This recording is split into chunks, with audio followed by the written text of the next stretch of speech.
Assalamualaikum warahmatullahi wabarakatuh. Kembali lagi ya di channel Lastris Corner.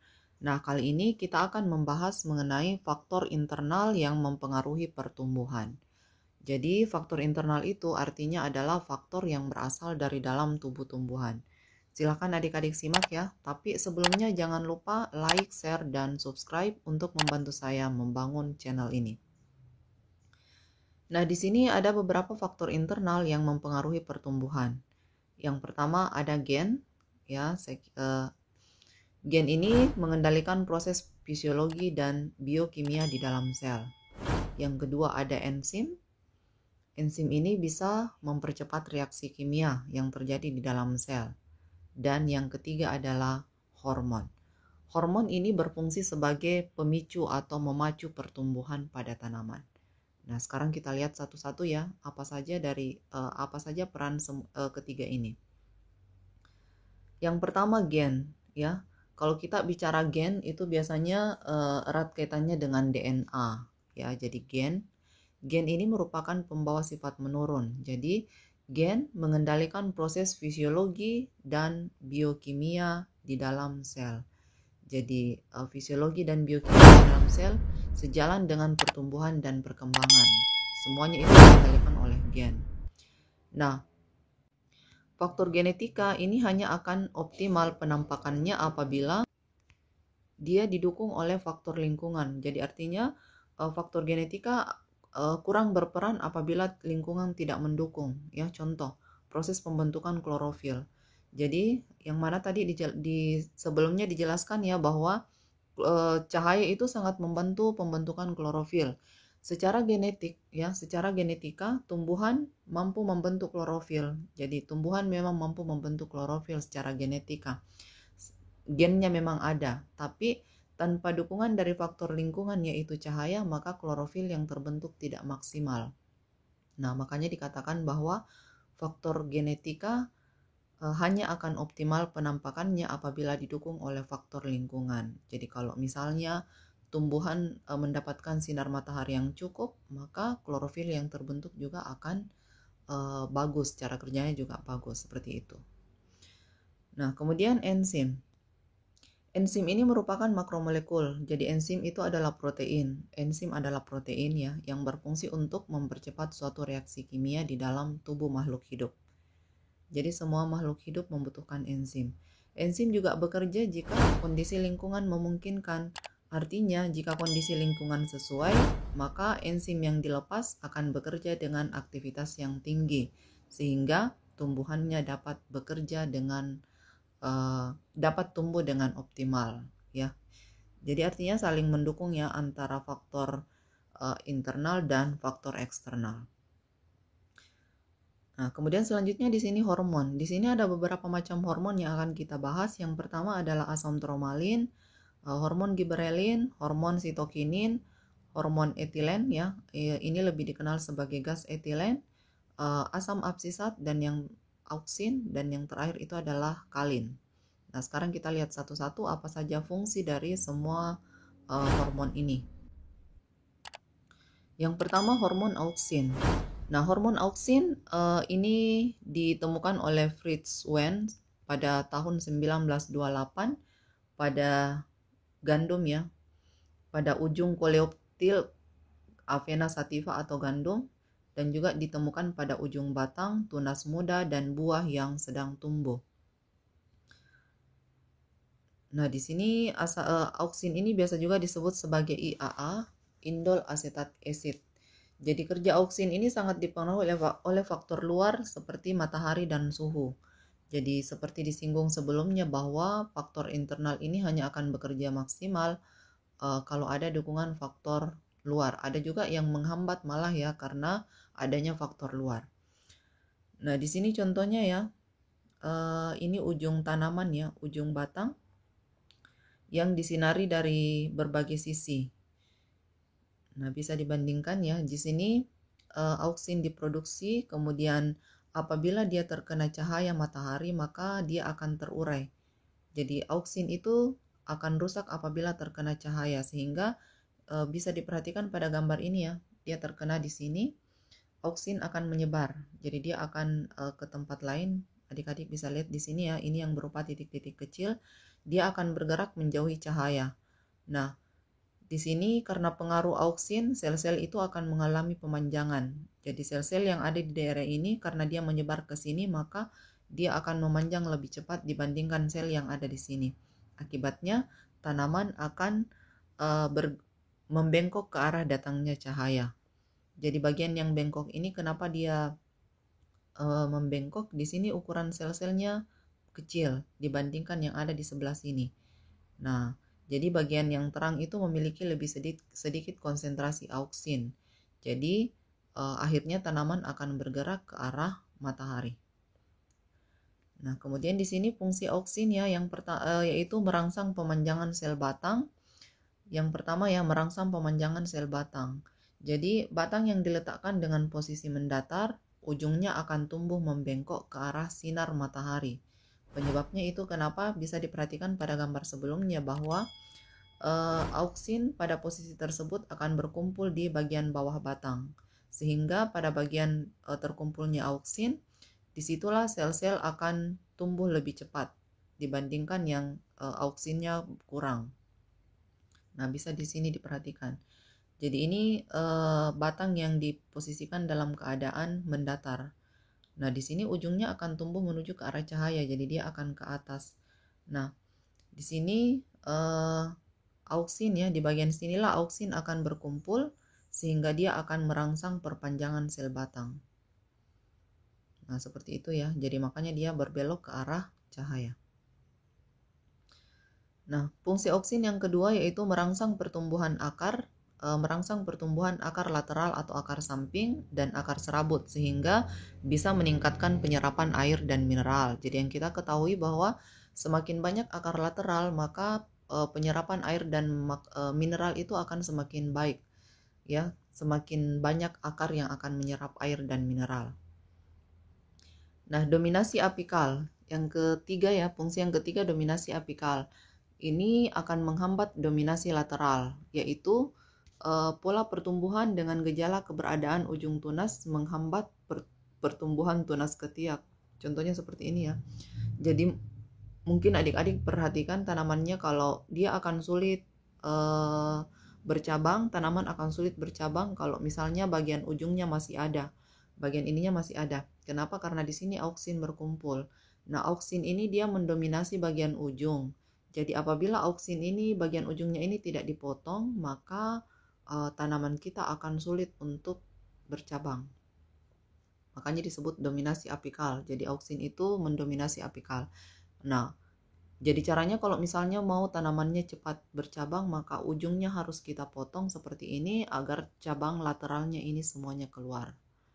Nah, itu ya yang dimaksud dengan dominasi apikal dan menghambat dominasi lateral. Masih dengan fungsi auksin ya, yang selanjutnya itu absisi daun atau peluruhan daun dan mempengaruhi diferensiasi atau perubahan bentuk pembuluh silam. Kemudian merangsang pembentukan bunga dan buah dan merangsang partenokarpi. Partenokarpi yaitu peristiwa pembentukan buah tanpa biji. Jadi ada beberapa tanaman yang bisa terbentuk itu buahnya tanpa ada biji.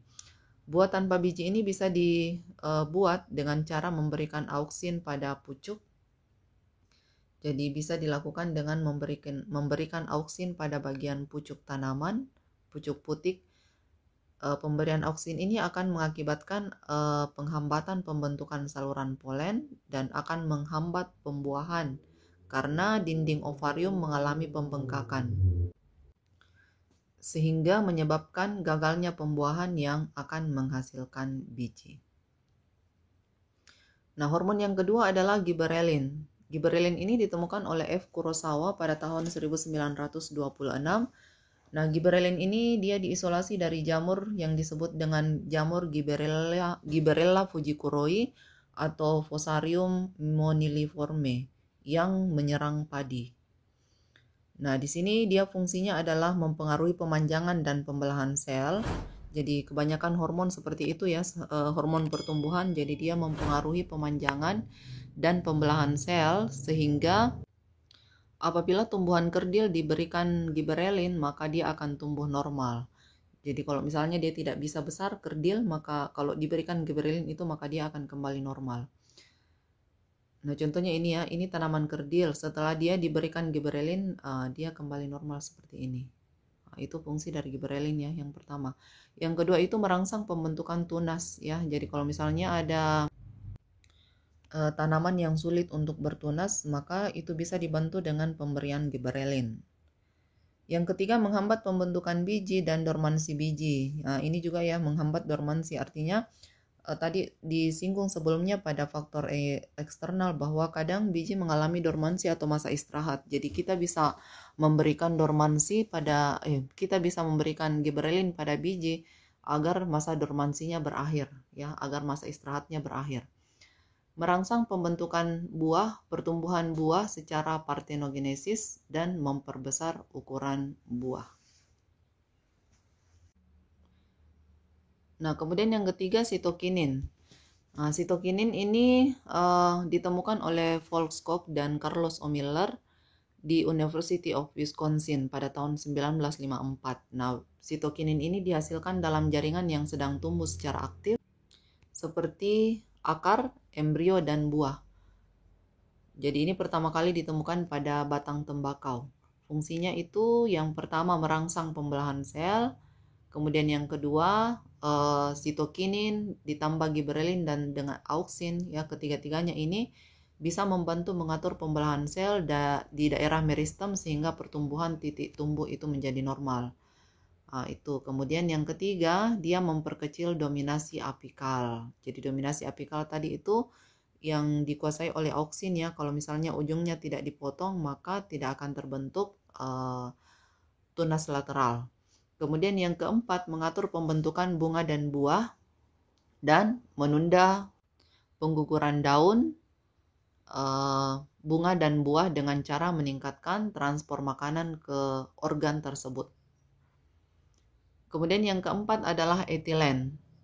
Nah, etilen ini biasa kita kenal dengan sebutan gas etilen ya, karena dia ini berupa gas. Makanya kita sebut sebagai gas etilen. Etilen ini adalah hormon yang ditemukan pada buah yang sudah tua. Jadi semua buah-buahan yang sudah tua pasti menghasilkan etilen. Disebut juga sebagai gas etilen karena di dalam bekerja untuk merusak klorofil pada proses pemasakan buah. Itu berbentuk gas dan dipengaruhi oleh oksigen. Jadi mungkin adik-adik di rumah sering memperhatikan ibunya ya, apabila ibu kita mau membuat buahnya matang lebih cepat, itu biasanya dimasukkan dalam kantong plastik kemudian diikat rapat. Nah, jadi pada proses itu sepanjang buah yang kita bungkus ini tadi itu sudah tua baru dipetik ya, maka pada saat dibungkus itu dia akan mengeluarkan gas etilen. Nah, gas etilen ini cara kerjanya itu dia akan merusak klorofil. Jadi contohnya misalnya pisang ya, pisang dimasukkan ke dalam kantong plastik, kemudian ditutup rapat. Nah, kemudian disimpan semalaman misalnya. Nah, setelah besoknya itu kita bisa perhatikan pisang yang tadinya berwarna hijau itu berubah menjadi warna kuning. Penyebabnya apa? Karena pada saat kita bungkus tadi, gas etilen yang ada pada buah tersebut itu akan keluar dan dia akan bekerja merusak klorofil yang ada pada pisang tadi dan mengubah warnanya dari hijau menjadi kuning. Seperti itu ya. Fungsinya yang pertama, menyebabkan buah menjadi masak sehingga pada umumnya buah yang sudah masak itu akan berubah warna karena klorofilnya menjadi rusak. Nah, ini tadi yang contohnya pisang. Kemudian yang kedua itu menyebabkan pertumbuhan batang menjadi kokoh dan tebal. Yang ketiga, apabila digabung etilen tambah auksin itu bisa memacu pembungaan pada mangga dan nanas. Yang keempat, etilen digabung dengan gibberellin itu bisa mengatur perbandingan bunga jantan dan bunga betina pada tumbuhan berumah satu. Tumbuhan berumah satu itu yang hanya mempunyai satu jenis alat reproduksi atau alat perkembangbiakan. Yang mempunyai dua ya maksud saya. Asam absisat yang kelima ya, asam absisat atau disingkat dengan ABA. Ini adalah hormon yang menghambat pertumbuhan tanaman. Jadi yang tadi itu rata-rata memicu, kalau untuk asam absisat dia menghambat pertumbuhan. Itu dengan cara dia mengurangi kecepatan pembelahan sel maupun pembesaran sel atau keduanya. Nah, di sini asam absisat ini ya, ini dihasilkan pada ujung tunas batang atau daun maupun pada biji. Nah, hormon asam absisat ini aktif pada tumbuhan pada kondisi yang tidak baik. Jadi kalau misalnya kondisi lingkungan tidak memungkinkan, maka ABA atau asam absisat ini akan aktif sehingga tumbuhan ini bisa mampu bertahan hidup. Nah, ini contohnya ya, pada musim kering, musim gugur, musim dingin, biasanya itu daun tumbuhan digugurkan semua. Contohnya misalnya pada tanaman jati.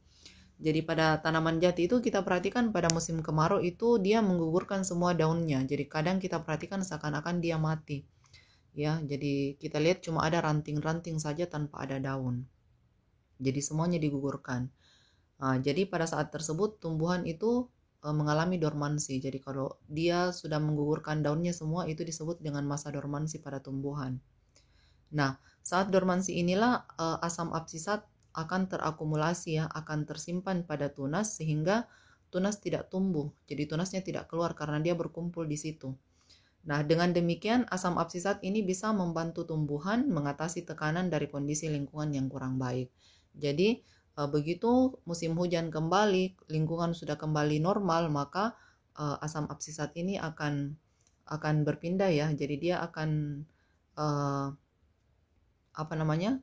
dia tidak akan terakumulasi lagi pada tunas sehingga tunasnya akan muncul kembali. Jadi makanya pada musim hujan itu kita bisa lihat tanaman bisa kembali mempunyai daun lagi padahal yang tadinya kita anggap mati. Seperti itu. Fungsi asam absisat yang pertama adalah mengurangi kecepatan pemanjangan dan pembelahan sel pada daerah titik tumbuh. Yang kedua, memacu pengguguran daun pada saat kemarau untuk mengurangi penguapan air. Asam absisat ini akan terkumpul pada sel penutup stomata. Jadi dia akan berkumpul pada mulut daun. Kemudian akumulasi ini akan menyebabkan stomata menutup sehingga penguapan air berkurang dan keseimbangan air dalam tumbuh-tumbuhan pun dapat terpelihara. Yang terakhir, mendorong dormansi biji agar tidak berkecambah. Nah, sekarang yang asam tromalin ya. Asam tromalin ini adalah trauma ya, asam trauma atau hormon luka. Ini ditemukan oleh Haberland. Dia menemukan asam tromalin ini setelah dia mengamati tanaman yang dilukai. Jadi ternyata tanaman juga bisa luka. Nah, dihasilkan oleh kambium pada batang dikotil. Nah, fungsi dari asam tromalin ini adalah merangsang sel-sel di daerah luka menjadi bersifat meristem kembali sehingga mampu mengadakan pembelahan sel untuk menutup bagian luka.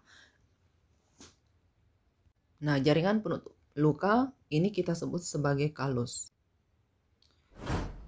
Nah, di sini kemampuan tubuh tumbuhan untuk memperbaiki bagian tubuh yang rusak itu dikenal dengan daya regenerasi atau daya restitusi. Jadi, tumbuhan misalnya terluka itu contohnya misalnya ditebas. Nah, itu dia akan terluka.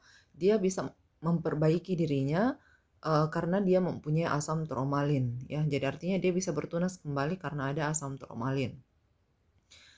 Hormon yang ketujuh adalah kalin. Kalin ini dihasilkan pada jaringan meristem, jadi jaringan yang aktif tumbuh ya pada seluruh bagian tumbuh-tumbuhan. Berfungsi untuk memacu pertumbuhan organ tumbuhan.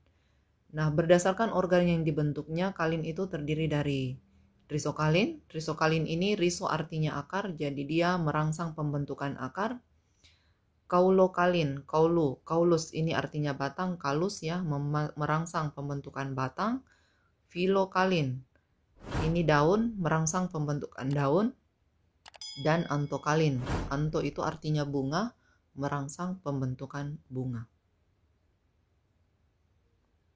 Oke, sekian untuk materi kita kali ini. Jika ada yang kurang jelas, silakan ditanyakan melalui kolom komentar. Sampai jumpa di materi berikutnya. Semoga bermanfaat. Assalamualaikum warahmatullahi wabarakatuh.